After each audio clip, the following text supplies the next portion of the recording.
ధన్యవాదాలు. నాకు సప్లిమెంటరీ అవకాశం ఇచ్చినందుకు. ఈ మంత్రివర్యులు ఇంకెంతంత ధనం అవసరమో వివరంగా చెప్పడం జరిగింది.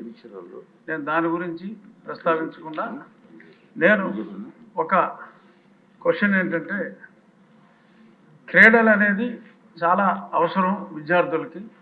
ప్రభుత్వ పాఠశాలల్లో నేను చాలా పాఠశాలలను సందర్శించడం జరిగింది గత ఒక నెల రోజులుగా. మంచి ప్రాంగణాలు, 1 ఎకరం మొదలుకొని 5-6 ఎకరాల వరకు కూడా క్రీడా ప్రాంగణాలు ఉన్న జిల్లా పరిషత్ పాఠశాలలో నా నియోజకవర్గం ఉండి నియోజకవర్గంలోనే సుమారు 35 ఉన్నాయి. సరైన ప్లే గ్రౌండ్స్ ఎక్కడా లేవు. సో కాబట్టి ఆ ప్లే గ్రౌండ్స్ క్రియేట్ చేసి పిల్లల్లో ఒక క్రీడా స్ఫూర్తి, అంతసేపు పరీక్షలు మార్కులు రాకపోతే ఆత్మహత్యలు ఇటువంటివి కాకుండా ప్రతిరోజు ఫిజికల్ డైరెక్టర్స్ ఉన్నారు, వాళ్ళకి పని లేదు. సో ఫిజికల్ డైరెక్టర్స్ కూడా పని ఉండేలాగా క్రీడల్ని ప్రోత్సహించే మార్గం గౌరవనీయులైన మంత్రివర్యులు ఆలోచించే విధానం ఏమైనా ఉందా? ఈ విషయంలో నేను నా నియోజకవర్గంలో జన్మభూమి చంద్రబాబు నాయుడు గారి జన్మభూమి స్ఫూర్తితో కొన్ని కార్యక్రమాలు చేపట్టడం జరిగింది.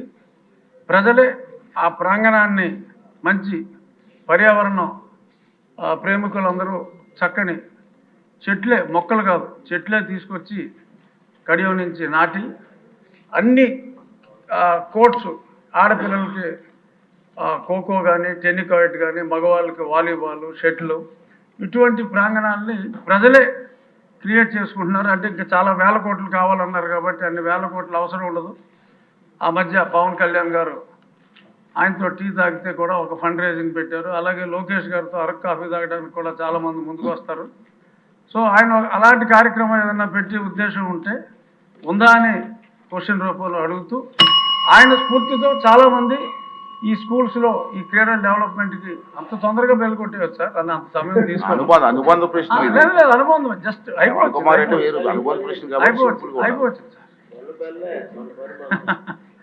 సో ఇటువంటి ఆలోచన చేస్తే లోకేష్ గారి స్ఫూర్తితో అన్ని ఊర్లలోనూ ఎటువంటి ధనం అవసరం లేకుండా వాళ్ళే చేసుకుంటారు. ఆ క్రీడా స్ఫూర్తి అనేది చాలా అవసరం కాబట్టి గౌరవనీయులైన మంత్రివర్యుల్ని ఆ దిశగా ఆలోచించమని కోరుకుంటూ మరొకసారి సమయం ఇచ్చినందుకు ధన్యవాదాలు. నరేంద్ర గారు నెక్స్ట్